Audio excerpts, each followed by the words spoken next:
Hi, I'm Grateful Ted. Thanks for being here because I really appreciate it. If you've been following this channel for the last several weeks, you'll know that I've just come back from France and Italy. And I've been to France multiple times before, although this is my first time in Italy. I've also been to Ireland a couple of times. I've been to London 2 or 3 times. And one of the things that always impresses me with going and seeing things in that part of Europe, France and Italy in particular, is how gorgeous the inside of their churches are. I'm not a Christian. I've been following the Buddhist path for about a little over 35 years now. That doesn't stop me from being emotionally overwhelmed sometimes when I go into those churches and see what those medieval people did inside there. The art, the architecture can be emotionally overwhelming even for a non-Christian because it's just so darn gorgeous. So this week I want to show you some of those things. And a lot of times people get on YouTube and they're just, give me the information as quick as possible. I want to get on here and get out. If you appreciate art, if you appreciate gorgeous architecture, you'll have the patience required to watch what I'm about to show you. So come on, let's go look inside these churches because it's worth your time. Now, personally, I think for a lot of people, when you talk about the medieval churches of Europe, one of the first that comes to mind is Notre Dame in Paris. And I've been in that church multiple times. For me, the outside of that church is one of the most beautiful architectural pieces I've ever seen in my life. The inside is also quite nice. Now, I've seen other churches that I believe surpass that, but still Notre Dame is at the top of the list for many people. And of course, it endured a catastrophic fire that completely destroyed the roof and some of the things down underneath, and it's being rebuilt as close to the original as possible. It's supposed to open in about, I think in about a year and a half. And certainly you can see as they're working on it that they're nearing some completion on it. So there's that. I'm just glad that I got to see the inside of that church before the devastating fire. But there are others as well, all over Europe. Now, as I go about recording this today, I'm not quite sure how I'm going to edit this yet. You'll see it, of course. And I'm thinking that I might probably give you some insight on one or two pieces, and then for the rest of the video, just show you the beautiful art and architecture. This is the Basilica of St. Cecilia. St. Cecilia has a very interesting story. In her early teens, she took a vow of virginity, and not long after that, her parents pledged her in marriage to a gentleman, and they got married. And during the marriage ceremony, she sang hymns of God. You have to remember that this is way back before Christianity was accepted here in Rome. And so what happened was, on the wedding night, she told her husband that during the wedding she saw an angel. And he said, well, point the angel out to me. And she said, you have to go get baptized before I can do that. So he went and got baptized, and he saw the angel. And back in those days, again, Christianity was not very, it wasn't accepted by the Roman Empire.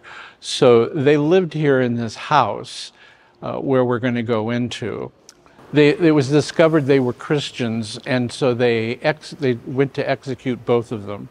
The husband died right away, but they were looking to behead her, and the sword hit her neck 3 times and she didn't die right away. And so she died a few days later. Interestingly enough, since she was singing hymns during the wedding, she has become the patron saint of musicians. So let's go see what her house, where she lived right here, has been converted into her basilica. So let's go see what that looks like inside.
Now, I don't know about you, but for me to think of all of that art, the sculpture, the architecture, all done by hand with little to no machinery hundreds and hundreds of years ago is pretty phenomenal. And if you've made it this far, my sense is that you appreciate it too. And I appreciate you making it this far. thank you. You deserve that thanks for making it this far. If you liked this, be sure to hit the like button down below. I could always use subscribers. I'm trying to get to a particular number and I haven't made it yet. So if you could subscribe if you like what you saw, thank you. And next week, we've got something completely different, and we'll see you next week.